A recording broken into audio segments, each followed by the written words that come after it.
Hello दोस्तों, स्वागत है आप सभी का स्लीपी क्लासेस में। दोस्तों 2 मिनट सीरीज में हम हर रोज एक टॉपिक डिस्कस करते हैं, प्रीलिम्स के पर्सपेक्टिव से इंपॉर्टेंट टॉपिक रहता है। ठीक है दोस्तों, 96 इसका डे है आज। ठीक है, चलिए शुरू करते हैं। आरसीईपी के बारे में जानना, मैं आपको बहुत रैपिडली चाहता हूं बताना आरसीईपी के बारे में, जो प्रीलिम्स के लिए आपको मदद करेगा। दोस्तों सबसे पहली बात तो यह है कि आरसीईपी होता क्या है। दोस्तों RCEP is regional comprehensive economic partnership. ठीक है, तो ये रीजनल एक पार्टनरशिप की बात हो रही है, शायद आपको पता भी है कौन सी पार्टनरशिप की बात हो रही है, लेकिन ये न्यूज में इसलिए आई जो पहले क्योंकि भारत ने इसे विड्रॉ कर लिया। 2019 में भारत ने कहा था कि वो आरसीईपी बनने में अब इच्छुक नहीं है, क्योंकि जो कंडीशंस हैं एक्सेट्रा वो चाइना को बहुत फेवर करती हैं। तो अकॉर्डिंगली आरसीईपी जो भारत के बिना ही बना, नवंबर 2020 में without India it came into force.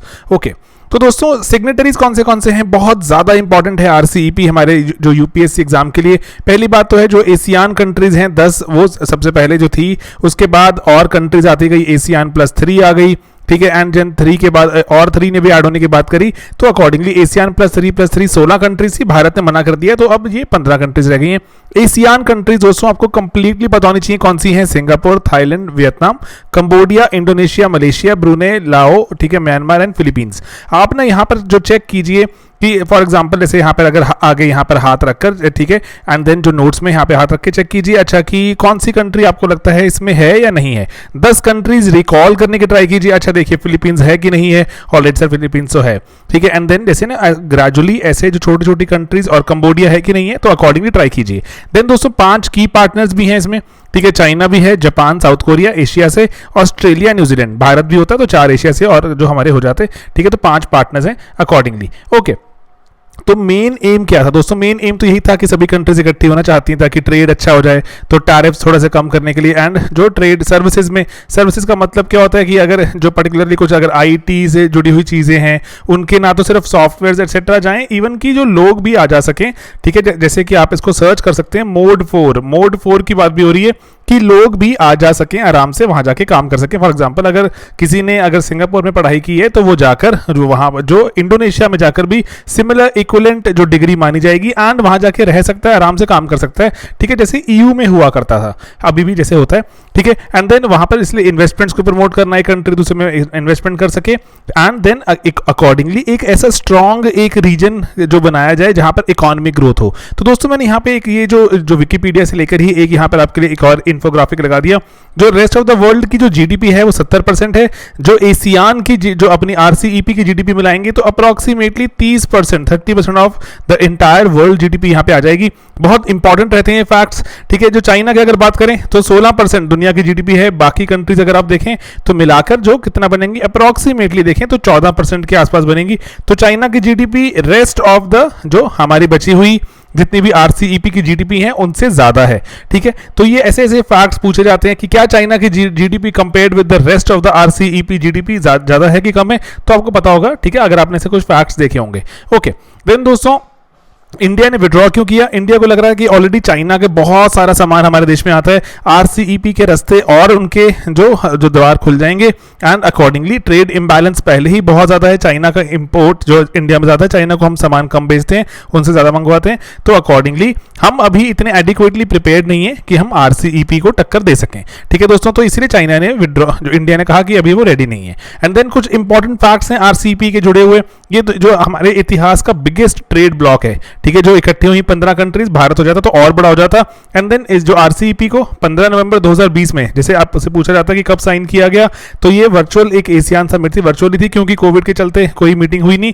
And then किसने मीटिंग होस्ट की थी? वियतनाम ने। ठीक है, तो ये जैसे सवाल पूछा गया था, जैसे अगर आपको पहले कि जो अगर फोर्टेलेजा मीट हुई थी ब्रिक्स की, तो ज्यादा पूछा गया था कि जो फोर्टेलेजा मीट ब्रिक्स की किस लिए फेमस है, वहां पर आपने जो आंसर ऑप्शन के अकॉर्डिंग जो बताना था। ठीक है, ऐसे ही जो एशियान समिट है जो वियतनाम की, वो किस लिए फेमस है, क्योंकि यहाँ पर बाकी 5 कंट्रीज को भी जो इंक्लूड किया गया, एंड अकॉर्डिंगली जो आरसीईपी का गठन हुआ, एशियान और बड़ा हो गया। एंड देन उसके बाद इसका आइडिया, सबसे पहली बार जो आइडिया आरसीईपी का कब आया था? 2011 की एशियान समिट में इसको प्रपोज किया गया था। बाली मीट कहते हैं उसको, इंडोनेशिया में हुई थी।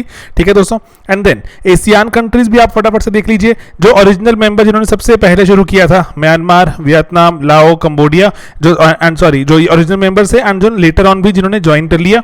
ठीक है, कंट्रीज उनको भी आप देख सकते हैं। ओरिजिनल जो एशियान मेंबर्स हैं in yellow, and later on इन्होंने ज्वाइन किया था व्हाइट वालों ने। तो अकॉर्डिंगली जो म्यांमार, वियतनाम, लाओ, कंबोडिया जो जो कि रिलेटिवली थोड़ा सा जो गरीब इकोनॉमीज मानी जाती है, इन्होंने भी ज्वाइन कर लिया था एंड अकॉर्डिंगली एशियान के 10 मेंबर्स हो गए थे।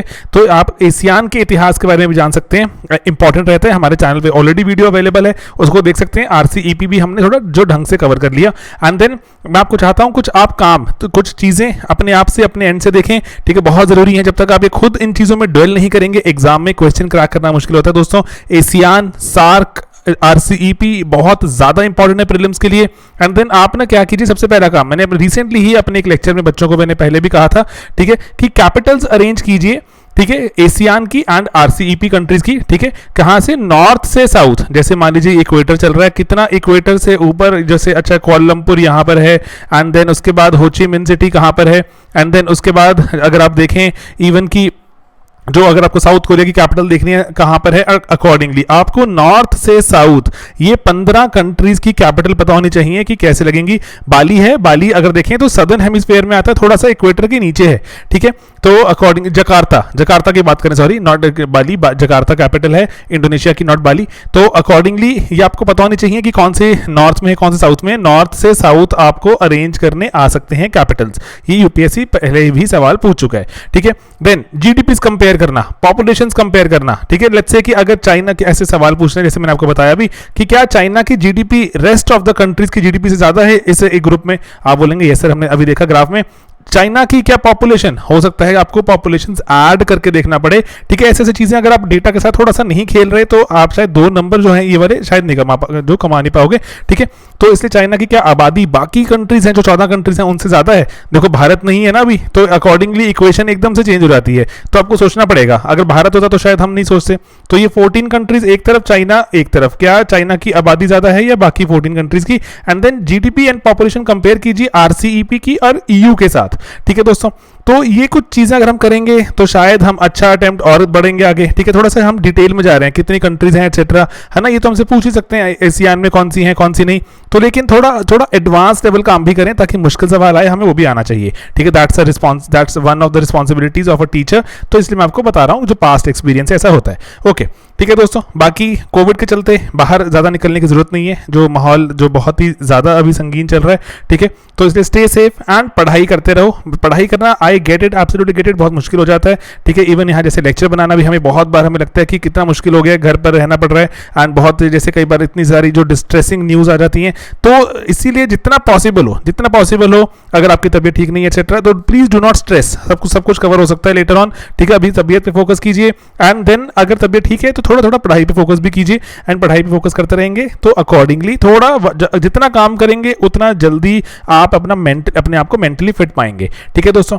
बाकी हमारा जो और भी जैसे कुछ इनिशिएटिव्स में बताना जरूरी है, प्रीक्योर है एंड देन जहां पर हम जो कंसेक्यूटिवली हम हर हफ्ते जो हर डेली हम कुछ ना कुछ हम जो कवर करते हैं करंट अफेयर्स के पर्सपेक्टिव से, ठीक है दोस्तों। जैसे फॉर एग्जांपल थर्सडे है, थर्सडे के दिन हम इकोनॉमी का सारा प्रीवियस वीक में क्या रहा वो कंपाइल करेंगे and so on so fourth, बाकी डेज भी डिवाइडेड है। एंड देन प्रीलिम्स का क्रैश कोर्स है जहां पे हम स्टैटिक एंड डायनामिक 2 टुकड़ों में तोड़कर हम चीजों को देखते हैं। टेस्ट सीरीज भी है प्रीलिम्स की, उसको भी आप साथ में अवेल कर सकते हैं। बाकी मेंस का एक आंसर